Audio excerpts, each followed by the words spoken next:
Okay, so I think we're live. Hi, Bill. Hi, David. How's it going? It's not too bad, not too bad. What about you? Hanging in there, hanging in there. That's always good to hear. It's the kind of minimum. Yes. Right, for anybody who doesn't know, but well, I don't know why you wouldn't know. I'm David Leigh of the James Bond Dossier, and joining me, as always, is the Spy Commander himself, Bill Koenig. Hi, And David. hi, Bill. Um, and well, it's we actually planned this last week and announced it earlier in the week, but since actually planning it, there was some big news which we'll talk about a bit later on. But first of all, can can everyone? Oh, we've got a hey Bill from Zachary. I assume you can hear us. Can somebody post a comment, make sure that our sound levels are all okay? Hi Shane. Okay. Where's everybody from, by the way? Because it's always kind of interesting for me. You know, I live in Spain. Bill is in the States, and but we can have viewers from all over the world, which is kind of interesting. I guess most of the people are going to be UK based because of the time. If you're in the States, it's maybe a bit more difficult because it's afternoon. Swindon, Victoria, Canada. Okay, sound is fine here. Okay, thanks, Tim. Okay, and if you don't follow the channel, I don't know which way it goes, that way or that way. If you can follow, that would be great. Montreal, a lot of Canadians here. Okay, well, that's all good. So, what we're going to cover today? Well, the news of the week, in case you hadn't heard it, was that Amazon's purchase of MGM has gone through. So, we're going to be talking a bit about that. Then we're going to look at James Bond at the Oscars. That's coming up next weekend. And if time allows, we'll do questions from the audience and what Bill likes to call the long goodbye. So we'll see if we get time for that. Okay, let's talk Bond. Excellent. Yeah, dressed for it. Dressed for the occasion. So, well, first of all, the we've been waiting for months, Bill, for this to go through. I mean, I don't think I realised that. I knew that the purchase of MGM was going to have to go through all the competition loop hurdles before it got the okay. But I don't think until earlier in the week I was actually aware that it was coming up imminently. So did it surprise you? A little bit. It just, after all these months of waiting, all of a sudden, like boom, it was through. Um, I guess that Amazon maybe was getting a little impatient. There had been some talk about how there was going to be a deadline set, and basically, if there was no objections, that Amazon might move, and that's apparently what happened.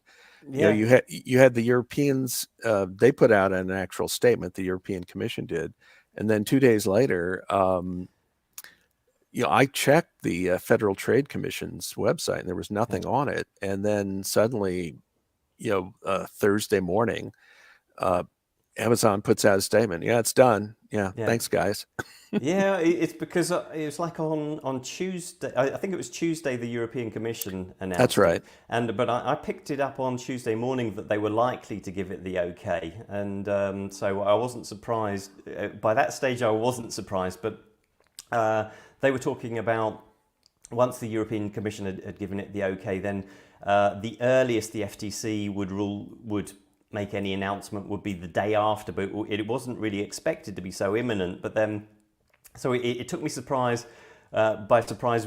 And in fact, I think you told me, didn't you? You Yeah. WhatsApped me to say that actually happened, and I wasn't quite expecting for it to move so fast and with no announcement. I don't really know how the FTC operates, so I don't know if it's typical whether they make a statement or not. Um, I would have thought they would have made a statement. I wasn't expecting anything until they did, Hmm. but I just happened to have Twitter up on my computer, and I saw a tweet from Amazon like within a minute of it going out. I said, "What?" And then followed the link, and there it was, and I made sure, and then I double checked at the FTC, but there was nothing there. But like, okay, Amazon's going ahead with it, so. Yeah. Um, yeah, it was strange. Like I said, after all these months of waiting, suddenly at the end, it's just boom. It was just, uh, Yeah, yeah. It was a bit like the shock of the ending of No Time to Die. yes. Zachary, who was a friend of mine, he asked, "So will Jeff Bezos be the new Blofeld?" Well, he might be the new Hugo Drax because with all those rockets he sends up. But Yeah, yeah. I don't know what Elon Musk's status is these days. and Musk is a Bond fan. Years ago, I mean, around 2013 or so, for his Twitter photo, he put a photo of himself taken from the chin down, and he was like holding a stuffed white cat and Yeah, going like this. I remember it. I remember it. Yeah, yeah, Yeah, I yeah. copied it just to make sure I had it because I figured that wasn't going to stay up that No. long. But and he like bought one of the Spy Who Loved Me cars. So yeah, so he's really into Bond. Yeah, because he was talking about having it converted into a real submarine or something, wasn't he? Yeah, Something that ridiculous like that. right. With And him, you never know whether he's kidding or no, not. I know. And but also, wasn't it on one of the Tesla models? The computer screen could display the wet Nelly. Oh, I forgot about that. I Uh, do remember he also had something he was doing, and he actually had called it Operation Goldfinger. mhm. Um, yeah, so Cheers for everybody for who it's a Friday evening. Well, cheers to everyone else as well, but maybe you're not participating yet. a quick question from Tim: how much control does Bill reckon Amazon will have over the Bond franchise? It's the whole structure of that is, you know, Eon slash Danjak has creative control, and Amazon, by owning MGM, will have the power of the purse. You never underestimate the power of the purse, but Yeah, it's slightly important. yeah, but it's not. They're not buying Bond outright by any means. Hmm. And it's a weird setup. It's always been an unusual setup in the entertainment world. So I mean, we'll see. We'll see. But Yeah. Well, there's one thing. There was a deadline article. I think it was published yesterday, but I saw it this morning, and from that they understood that MGM is likely to remain independent within Amazon. So if that's the case, then then Amazon, beyond the finance, Amazon won't have that much input probably, but it depends. They can talk this at the moment, but things can change down the line. Really, they'll have done some planning and they'll know what's going to be going on for the next few months, I suppose, with integrating MGM. But longer term, it's a bit more difficult to see what they really will do with it. And I suppose to a certain extent that depends also on what happens with other streaming platforms, what happens to other studios and so on. So it's it's difficult to predict, I think, until we've got some kind of announcements from Amazon, probably. yeah, and also remember, I mean, MGM could be semi-autonomous within Amazon, but Amazon could still replace, top executives. Yep, sure. Um, One thing that has happened in the last several months is that Eon has rather publicly lobbied on behalf of two particular executives within MGM. One's named DeLuca, the other's named Abdi, and Mhm. they're like the top film executives within MGM. And they've basically said, we like them, we want them to stay once Amazon takes over. Well, we'll see. I mean, we don't know. I mean, and just one other thing in general, when people take over a company or a major division or whatever, they rarely just say, we'll let it run the way it is. I mean, they always like want to do something with it. Yeah, they want to tweak the tiller a lot. I've seen Zachary said, hope we might get an Amazon streaming series adapting Fleming's books. To be honest, I would love that. I would love the books to be done as period pieces, but for television rather than the film series. But I don't think it's going to happen. I really don't think it'll happen. Yeah. He says me and Bill already discussed it. So what do you think, Bill? I'm with you. I'd like to see that because particularly if it was something that like not so big and not so flashy as the movies have gotten. Yeah. Something a little lower key, but but more in line with the books. And if you did them as a period piece, and just yeah, I mean, it could be something separate from the films. No, They could absolutely, yeah, yeah yeah. they But could coexist.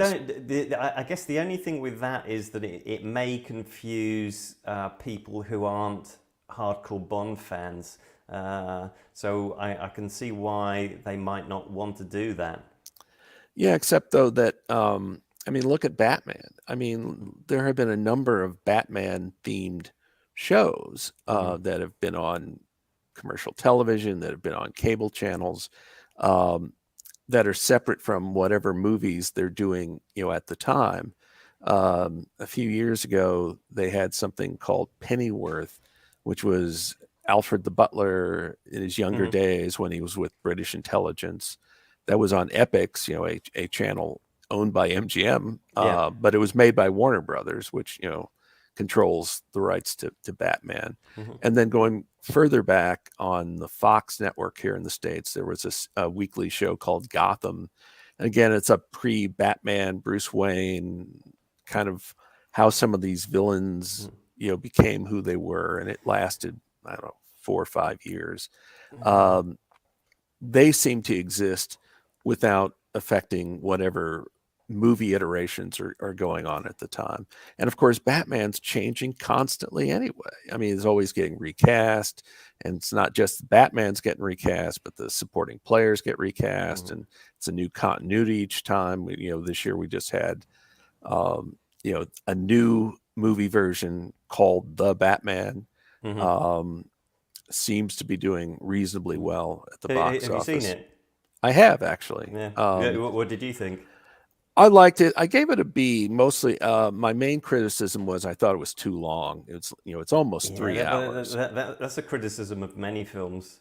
Yeah, yeah, Yeah, it's um, just come on, please, Hollywood, cut down. yeah. Yeah, it could have been tightened without losing anything Yeah, substantial, I think. I mean, I haven't seen No Time to Die for ages now. I've only seen it 3 times, and it's the thing that always gets me is I've got to devote nearly 3 hours to sitting down and watching it, and it's like three 3 hours isn't that difficult, isn't that easy for me to find. I can do a 2 hour film, but but it's like once a week or something. I don't get time, and 3 hours. It's not quite 3 hours, but it's too long. It's too difficult. In the chat, they're also noting that Amazon has a Tolkien themed show coming up this fall. Yeah. The power of the Is it the Power of the Rings? I see Rings of Power. But I mean, I've seen some YouTubers they've criticized it. It's not even out yet, but they've criticized it based on the trailer that it's not. I thought it was out already. No, they've just put a trailer out. Oh, okay, Yeah, okay. it's going to be this enormously expensive thing. Yeah, I've seen it. I've seen it's massively expensive. I mean, yeah, Amazon has deep pockets, and anyway, one thing we haven't said actually is that this is great news for MGM. It really is good news because MGM has just been in such a A big precarious mess. position for so long, and it's always out of one frying pan into another frying pan, and Yeah, I don't know if they've actually been in the fire, but it's like juggling frying pans. for at least 50 years. At least 50 years, it's been a big mess. They, even, it just has. I mean, at one time, MGM had like the biggest studio backlot in Hollywood. Yeah, And first they lost, they had a management come in maybe like the early 70s. I forget exactly when. They sold off a bunch of stuff to get some quick cash. They like sold off all the costumes and props, and it was just, I've seen pictures of how that played out. It was disgusting. yeah, It was just and then they lost the back lot. And what's left of left of those studio facilities, there's yeah. some sound stages that Sony now has owned for some time now. Oh, okay. I didn't know that. Yeah, it's like I once in 2004, I once went to a media event there, and I saw Culver City, and then as I was among the reporters there, and we were waiting, and someone of the PR people said, "Yes, you're at the same soundstage where they made The Wizard of Oz." I thought, "Oh, this is the old MGM place." I didn't know that, and yeah, but like I said, there's not much left. Mhm. They tore down. They used to have what they called the New York Street. It's an exterior thing made to simulate a major city. Mhm. They had the European Street. They had, this place with the boat and water and all. I mean, it was just big sprawling thing, and a lot of it got sold off over the years. Some of it for real estate development. I mean, it's a real shame. Today, both Universal and Warner Brothers have turned their studio facilities into tourist attraction. I mean, they've done Yeah, it for decades, yeah, and it's like MGM should have done that. It yeah, it was bigger than either one of those, but yeah. God very willing. short-sighted management. And like Mhm. every time it got bought and sold, and like every time more of it got stripped away.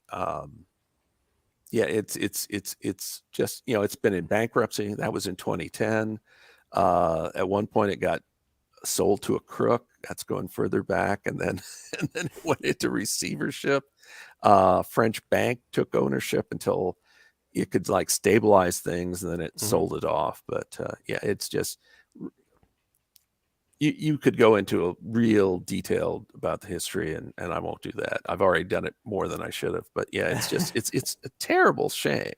Yeah, yeah, no, absolutely, absolutely. Because I mean, I'm glad that the MGM name is going to be continuing because to see that disappear would really be something quite negative for filmmaking.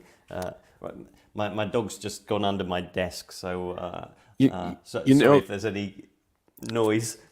I was about to say the Leo the Lion logo that actually predates MGM because MGM was formed by the merger of three companies, and it was the middle company Goldwyn Hmm. that came up with that lion. I once saw it was on a movie channel here in the States called TCM, Turner Classic Movies. It was late on a Sunday night, and they showed a silent movie, and it was made at Goldwyn, and you had the Leo the lion, and but said a Goldwyn picture. Yeah. But the same basic thing, the Latin thing at the top, which is supposed to mean art for art's sake, which is, given it's Hollywood, that's always been ridiculous, but it's Yeah. cute, and it wouldn't be the same without that logo. And Sam Goldwyn, he actually pinched his name because he had the he he went into partnership for Goldwyn Studios. I can't remember what the name of his partner was, but at the time his name was Goldfish. Yes, that's right. Which through because he was an immigrant, and the story goes that the immigration officer couldn't understand his name, so he just called him Goldfish. So I think probably Goldwyn was a better name. Yeah, a little classier. Yeah, yeah. Going back to the comments before all the Lord of the Rings stuff, Tim asked, "Do you guys expect Amazon to attempt a James Bond series along the lines of the upcoming Lord of the Rings series?" I think maybe that's what started it all off. I think Amazon has actually said that they won't be doing that because Eon doesn't want to do it. So, but how do you see that, Bill? Well, Eon does control the rights, the creative rights, and you have to get them to buy into it. But people say no, and then they change their minds depending on changing situations, especially if money comes up. I don't know. If it were to happen, I think Eon would have to be. I think they'd have to like farm it out because I mean Eon is a relatively small operation. I mean, you know, Eon basically is an indie film producer. It's just that they've got this huge hit on their hands, and so they make tons of money out of it. But they're independent. right, and so they would, if you went that route, first of all, you'd have to convince them, and then you'd have to bring in new people. I think because I don't think Eon has the bandwidth to do both a weekly or a I think series they and a barely have the bandwidth to put out a Bond film every 5 years. exactly because they're also doing plays and they're also doing the occasional indie style movie. Um, and sometimes I know that when the question of bandwidth comes up, some fans get defensive about it, but I think they do have a limited bandwidth. And I remember years ago in a post, I made some suggestions and I said, what they need for the Bond series is they need to find an up and coming person that they could like have that person do Bond on a day-to-day basis. Mm-hmm. They keep Barbara Broccoli apprised when it comes time, to get closer to making movie, then she can come in. But I think they need like a full-time Bond person who's got, who would have the time to like have commissioned scripts while she's doing plays and these other projects. Yeah, I know. But obviously, Michael Wilson has also said that they're very bad at delegating, and I think that shows. it does show, and of course with Michael Wilson specifically, okay, he turned 80 this year, and just for perspective, okay, the last movie that Cubby Broccoli did with him actually producing was License to Kill, and that came out the year he turned 80. So, Eon faces succession issues, transition issues, and they don't talk about it very much. In fact, they don't talk about it at all publicly that I can see. But I think that's an issue. And if there is to be like a streaming series, changes would have to be made, and maybe that's one reason they're hesitant to do that. Because as you said, David, it's like they're straining just to put out a movie every 5 years. Yeah, yeah. And of course, the other option that now that the MGM sale has gone through, the other option that they may very well be considering is selling up their rights to Amazon.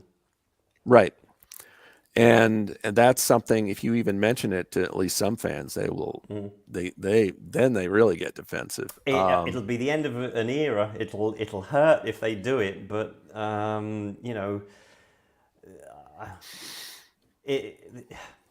Barbara Broccoli and Michael G. Wilson aren't going to be a production team that goes on forever, and in fact not much longer. You know, Michael Wilson may have one more film in him. You know, he deserves to retire. You know, Right. there's no shame if he says I've had enough of doing Bond. He's done it pretty much all his life.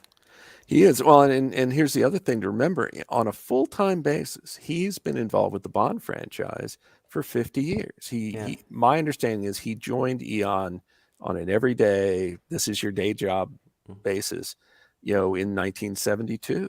Yeah. And she joined Eon on a full-time basis in 1982. So she's been doing it for 40 years. Yeah. She graduated college in 82, and she was working on Octopussy later that summer. Mm-hmm. Yeah. So if you decide to sell up, we forgive you. Yeah. Well, and the thing is, if you don't sell out, okay, I hope you've done some succession planning and some succession training. Greg Wilson, Michael's son, he's had the title of associate producer on the last couple or three of the movies. I know he's got another son. It's David, I think is his name. I don't remember. And Barbara Broccoli has a grown daughter. I forget how old she is. I mean, I think she's still relatively young, but yeah, I think she must be about 20 or something like that. yeah, but again, I mean, they're a very private group of people, and so maybe they've been doing something we just don't know it. But no, I think I respect that privacy. It's much Sure. better than many so-called celebrities who just flaunt their entire lives the entire time. So right. it makes a bit of a change. But by say Michael Wilson joined Jan Danjak in 72. By 76, he's working. He was one of the key players in The Spy Who Loved Me behind the scenes, and of course he played a major role when they had the breakup with Harry Saltzman. He was one of the main legal people on the Eon side in that. So he's. I guess what I'm trying to say is he has been at it a very, very long time. And, if, like I say, Greg Wilson has been working on the films, maybe his responsibilities are expanding, but. Yeah.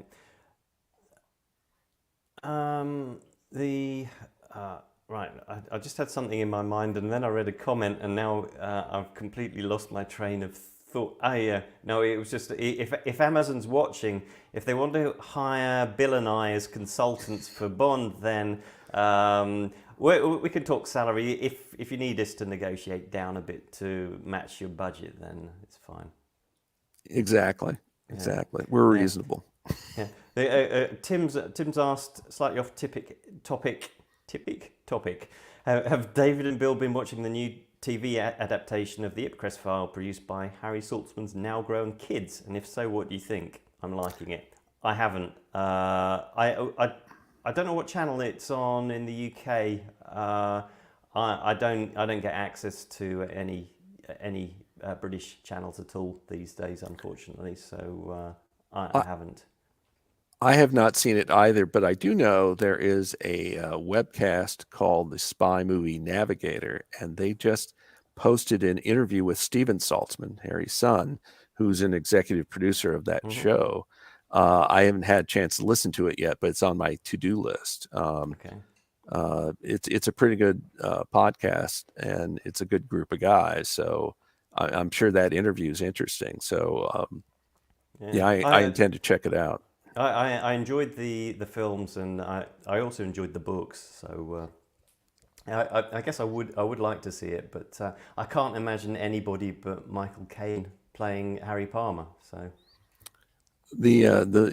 I've seen pictures of the star. He looks kind of young, but well, that's to be expected. Yeah, everyone looks young these days. Yeah, apparently it's on ITV in the ITV. UK. Thanks, Tim. At the moment, no chance. But if it makes its way over here, then maybe, depending on what channel and whether I get it. But I'm a bit limited. Okay, you reckon we've done MGM? I think so. Okay, right. So we are. I've got to say I'm never all that interested in all the awards, but many people are. So we're going to talk about the Oscars, which is I thought it was coming up this weekend, but it's next weekend. So but that doesn't do any harm, I think. Yeah. And before we talk about the Oscars, we just had the BAFTAs last Sunday, and No Time to Die was up for 5 different awards. It was Outstanding British Film, Best Editing, Best Sound, Best Visual Effects, Best Cinematography. So, mainly, 4 of the 5 are technical awards. And Lashana Lynch was up for the Rising Star Award, which she won. I don't know who she was up against, and I understand that is voted for by the public. So didn't get the British film, that went to Belfast. Got the best editing, which, well, I suppose, I don't know, I suppose it was okay. Best sound went to June, best visual effects went to June, best cinematography went to June. Okay. Which might be a preview of what happens at the Oscars. We'll see. That's what I suspect. I think one of the interesting ones here, I thought actually the sound on No Time to Die was excellent, and I don't remember it being particularly brilliant on Dune, but I don't think there were any. I didn't notice any problems with it either. I think the cinematography for No Time to Die was good. I guess it was good for Dune too, but the visual effects is an interesting one, because I think a science fiction film probably has the edge here, because it's very obvious when the visual effects are being used, because space and spaceships and all the vast deserts and the cities and so on, and a lot of the effects in No Time to Die, you don't realize that they're special effects. Right. They're taking something fake and making it look real. Something in our world, so to speak. Yeah. So it's not so clear. You can look at No Time to Die and think a lot of it was just shot on location, but it was shot on location, but tweaked quite heavily, and surprisingly in some cases, because I've been doing some articles on the locations of No Time to Die, and it's funny that the shot near the beginning, Bond and Madeline are in the DB5. They're driving towards Matera, and they're on this winding road by the sea, and they disappear into a tunnel, and that winding road is there, and it looks exactly like it does in the film, except there's no tunnel there. It's like, what? They made a tunnel. They did a CGI tunnel, and the car emerges from another CGI tunnel to Matera. It's quite incredible. And yes, and that speaks to the state of visual effects. Another movie, several years ago, was the 2015 Man from U.N.C.L.E. film. There was a lot of special effects in that too. I didn't realize, and the only reason I'm acquainted with a guy who worked on the film, and he worked on it with special effects, and he worked for like one of the vendors, one of the companies they hired, and he showed it was like a demo reel that his company did, kind of showing off the kinds of things they put in. So, like, for example, there was this island, and there was like a bridge from the island to the mainland, but that bridge to the mainland doesn't exist. They put it in with special effects. So that's the kind of thing they do. And I didn't realize that tunnel in No Time to Die was CGI'd. What this year reminds me of is actually Moonraker, because Moonraker, was nominated for special effects, but it was up against Alien.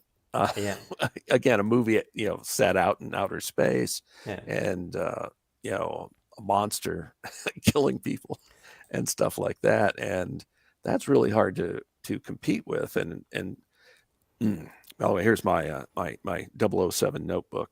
So I looked up the Oscar nominations that are coming up. So in visual effects, the nominees are Dune, something called Free Guy, No Time to Die, Shang-Chi, and something of the Ten Rings, and Spider-Man: No Way Home. So they're up against Dune, a science fiction movie, and two superhero movies, among others. And you know, so like with Spider-Man, you've got three Spider-Men, you've got Doctor Strange doing stuff, and alternate universes and all this stuff. Mm. And that's gonna be really kind of hard to compete with if you're No Time to Die.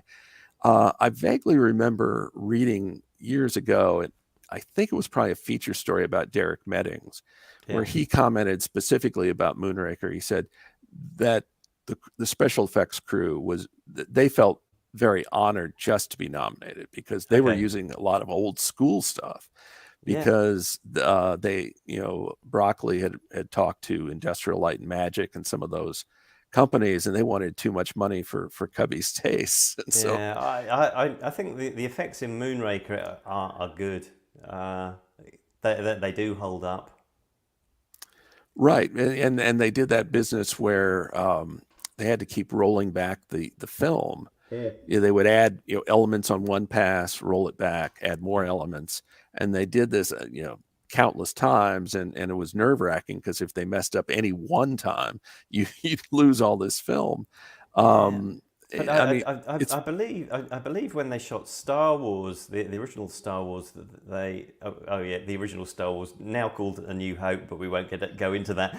Right. But I believe when they shot the original Star Wars that they used to work it in a similar way. I used to, when I was a kid, I used to be well into the special effects and how they did all this kind of stuff, and I have an idea that they used to work in the same way at Industrial Light and Magic. So the thing is, Industrial Light and Magic (ILM) they introduced all the computerized stuff, which obviously that means that you can move a spaceship exactly the same on each pass and all this kind of stuff, which means that you can start to do a lot more stuff. But I don't know. Having models is very old school these days. Right, and one way with Moonraker, one way they simulated the trail from the rocket was those models were filled with salt, and they and they let it out.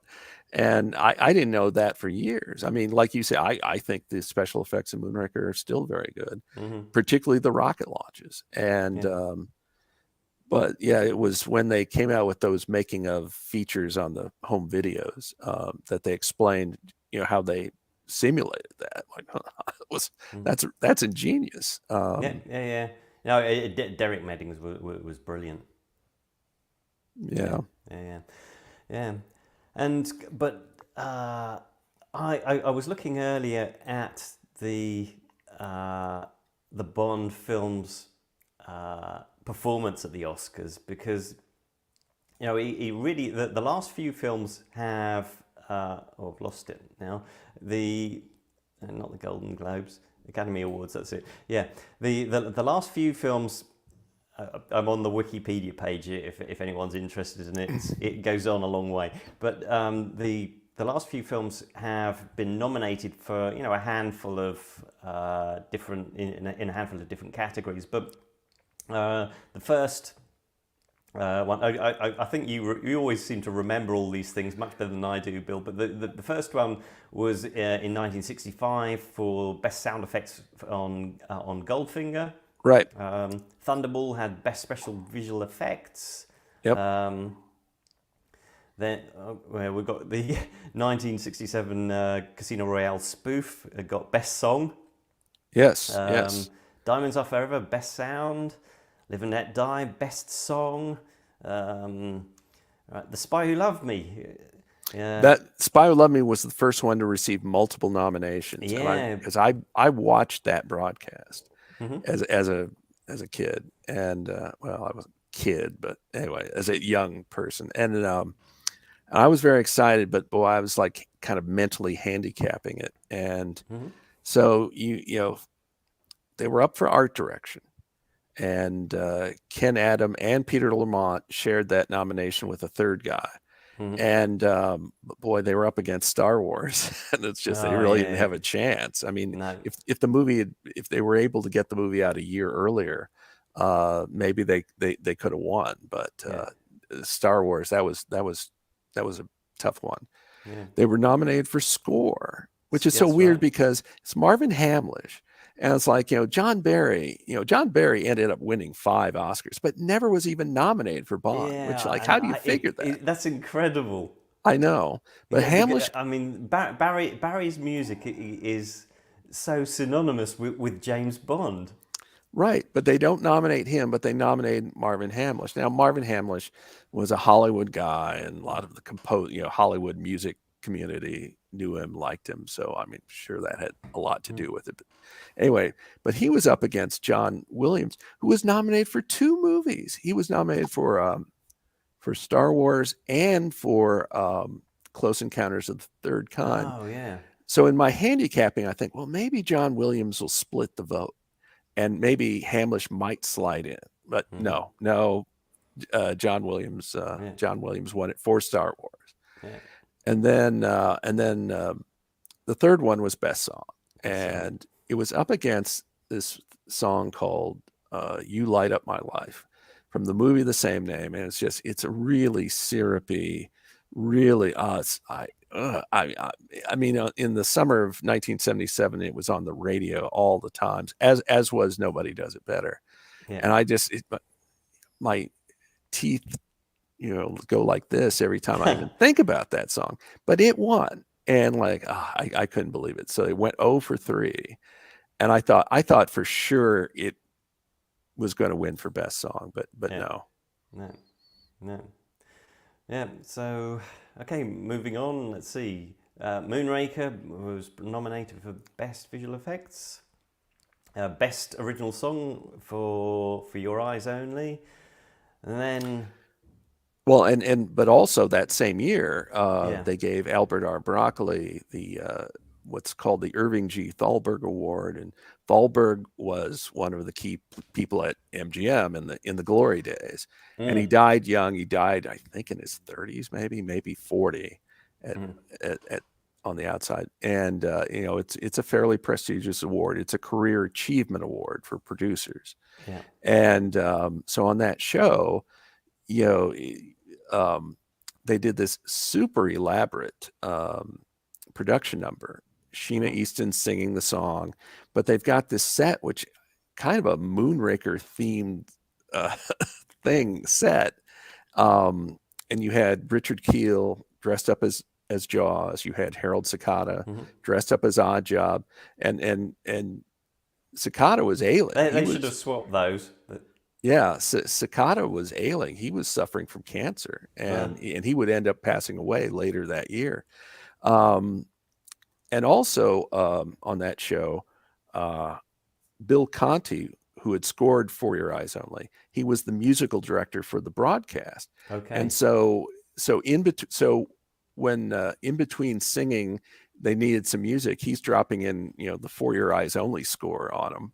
And, it's, you could say it's a little cheesy. I mean, they had these like laser effects that look a little cheap, but today, but anyway, it was like a big deal. So this was a huge, it was probably the one broadcast that recognized James Bond the most.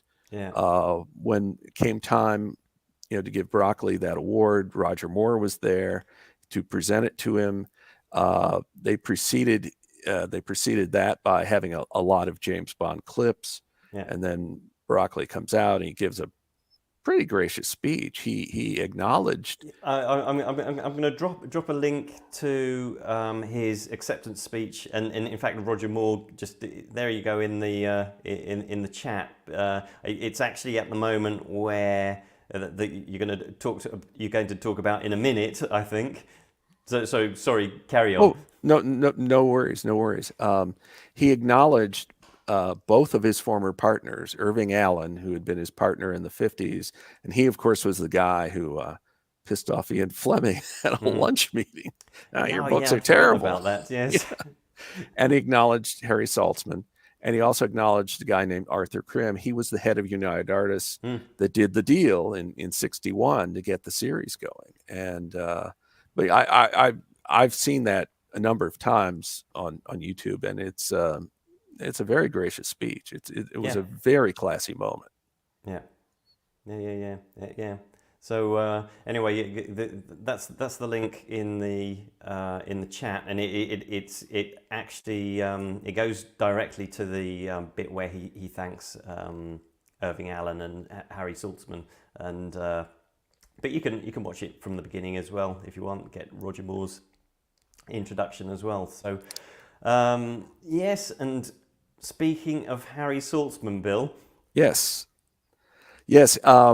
Harry Saltzman tends to be forgotten a lot these days. Certainly, yeah. It's like the in war they talk about it's the victor who writes the history books, and it's kind of the same thing in business as well. Exactly, and there's no question Harry Saltzman was definitely a very volatile character. Because well, he's not here to testify personally, but like John Barry had his issues with Harry Saltzman, with Goldfinger.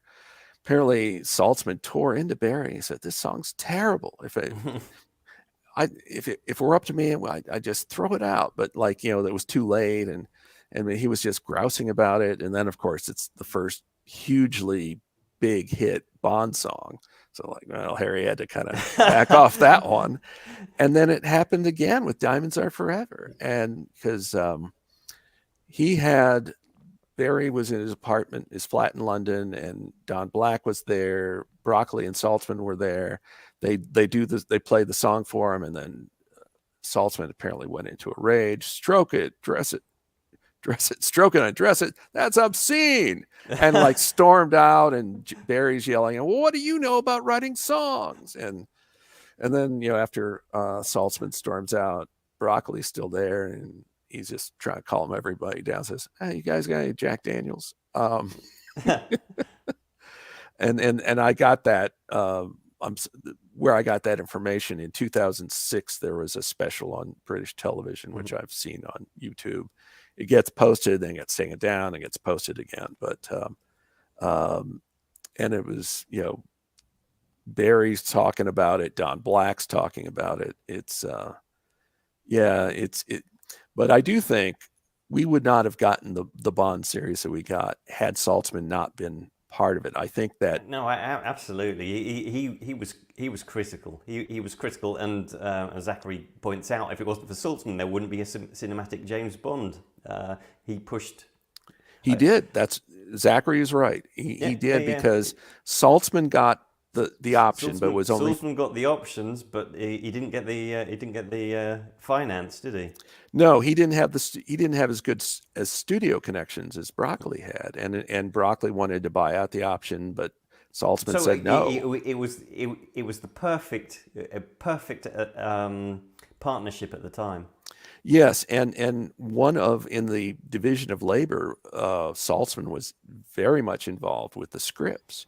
And what would typically happen is Maybaum, who was a Cubby Broccoli guy, would work on the early drafts, and then Saltzman would bring in English writers. And like on From Russia with Love, he hired Len Deighton. Now he doesn't have a credit, but Len Deighton did some work on From Russia with Love. Paul Dane rewrote Maybaum on Goldfinger. I have this book called Adrian Turner on Goldfinger. Turner's a British film historian, and he goes into a lot of detail about the various drafts and how it worked and which ones were done by Maybaum, which ones were done by Dane. There's a book by Len Deighton. Don't remember the exact title of it, and it may only be available on Kindle. And it's something like James Bond. Oh no, damn it!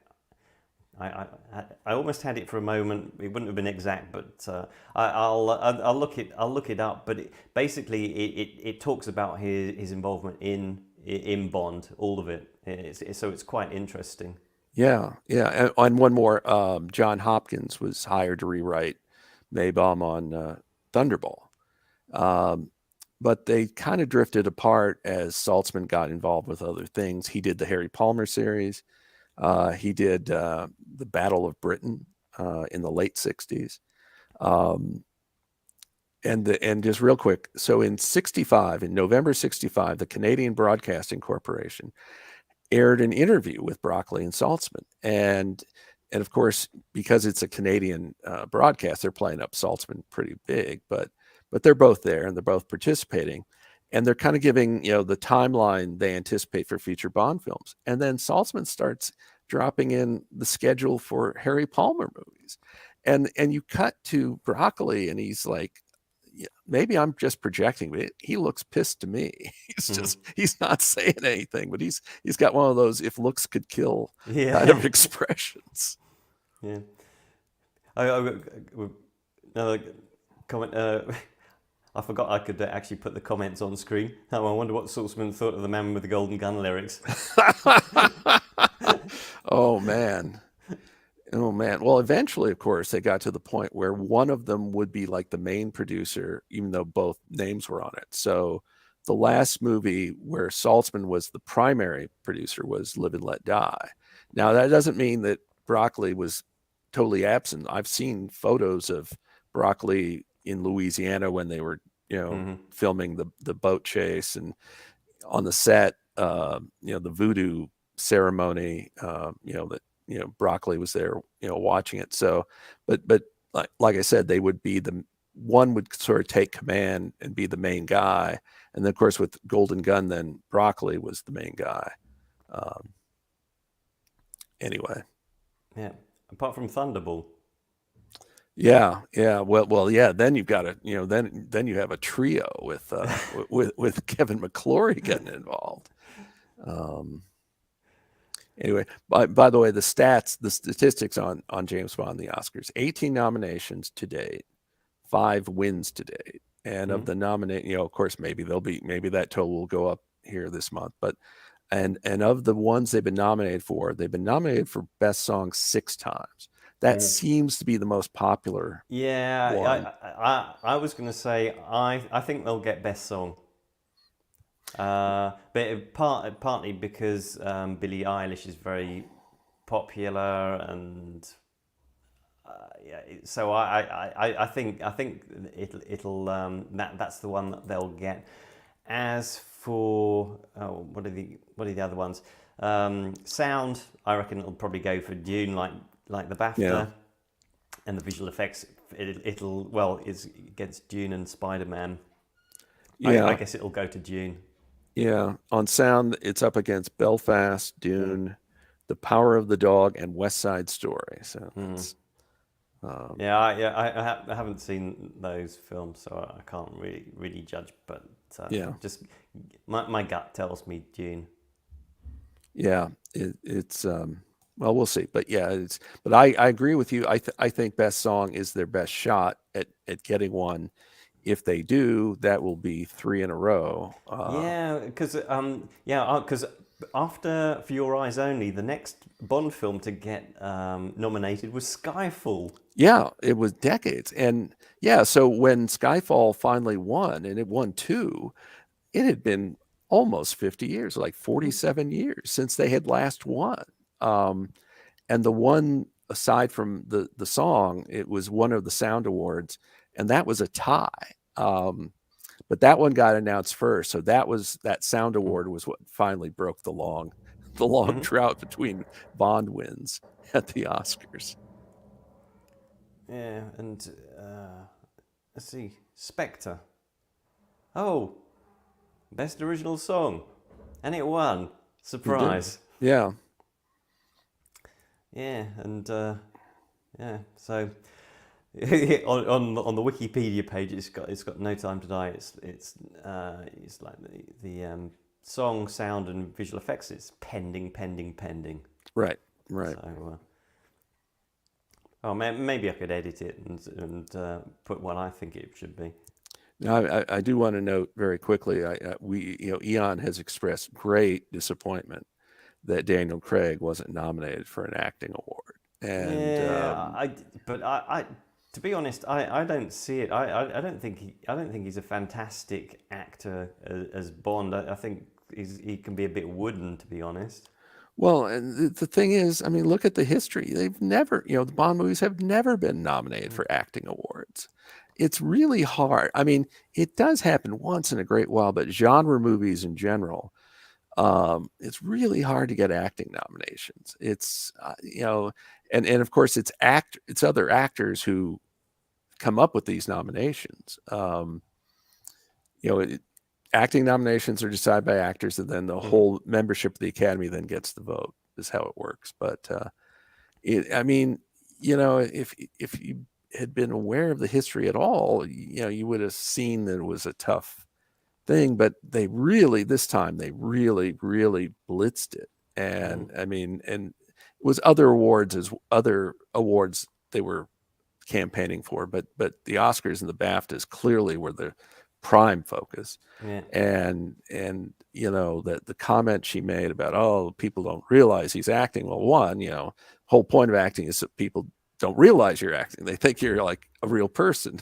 Yeah. Yeah. that you're not faking it. Yeah. Once I saw a comment on it was on a gun forum, and it's not that I visited this gun forum. I searched for something, and I must have been researching Bond's guns or something, and just landed on it. And they were criticizing Daniel Craig because it's like, well, how can he be anti-gun when he plays James Bond? And it's like, well, acting. Acting, yeah. And Roger Moore, I heard him say, not a lot, but more than once, saying he hated guns. Yeah. And one time he was kidding about it. He says, I hate guns. That just shows I'm a great actor. Yeah.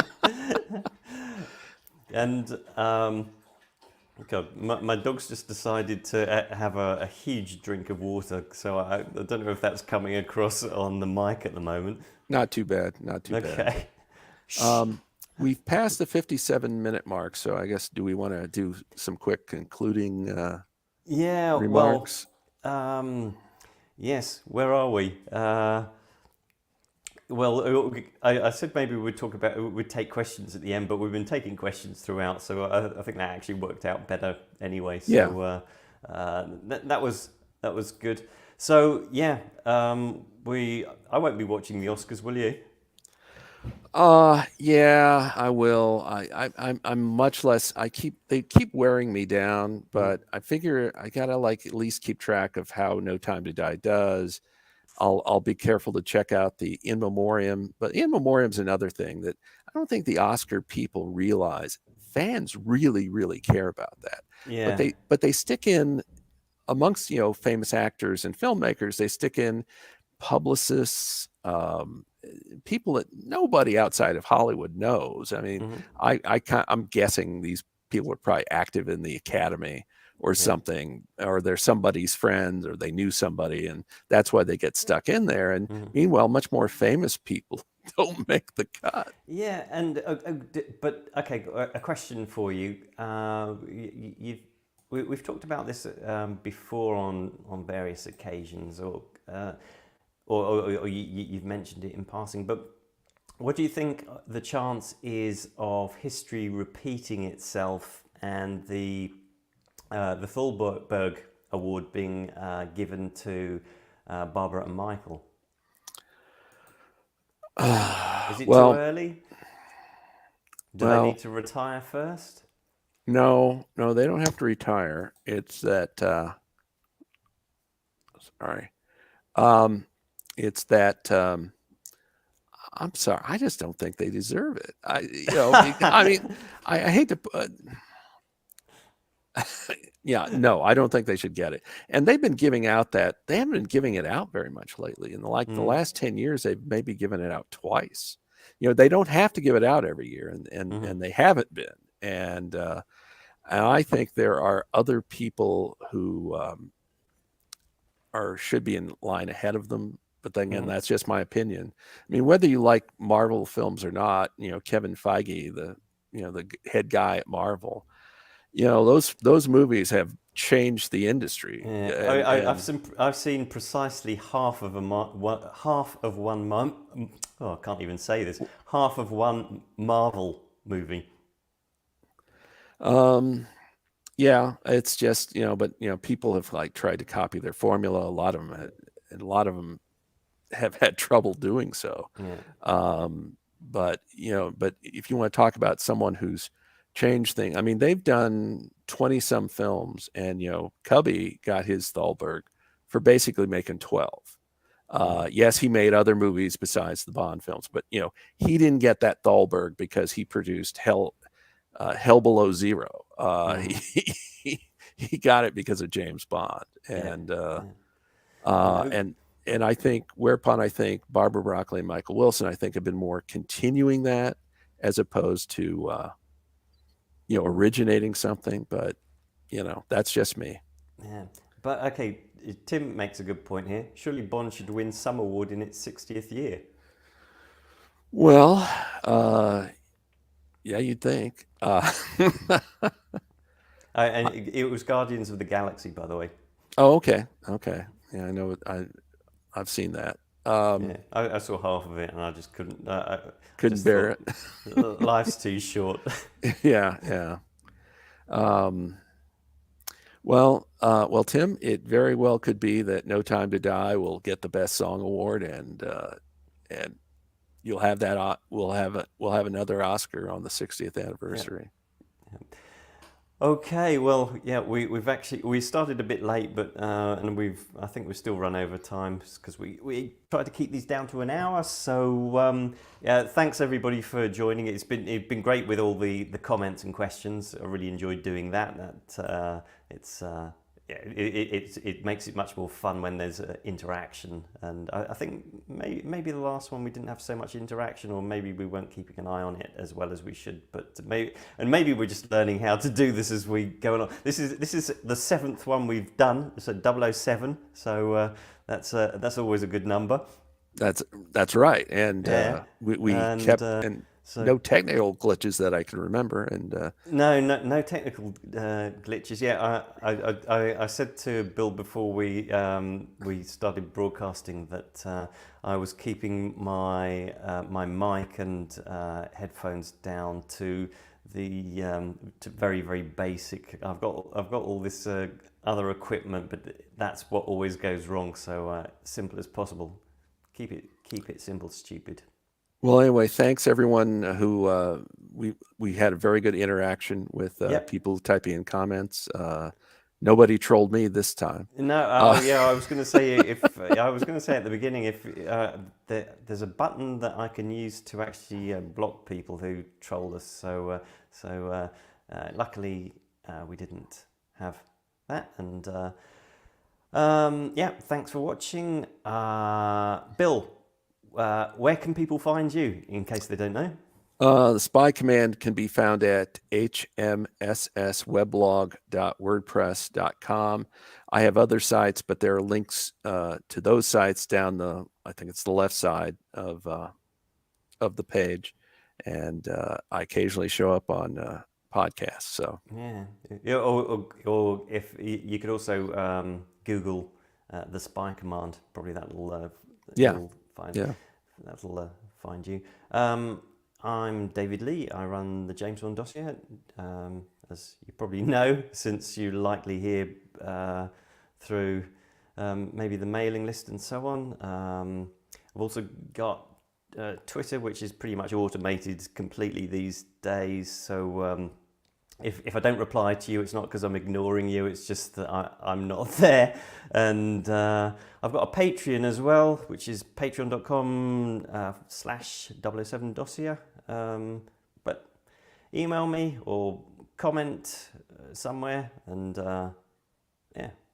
you can find me. Okay, Bill, great talking to you, and great seeing everybody in the comments. So we will be back, I don't know, maybe next month. Something like that. We'll see. Yeah, post Oscars. That's right. Okay, Bill, great talking. Bye. Same here. Bye.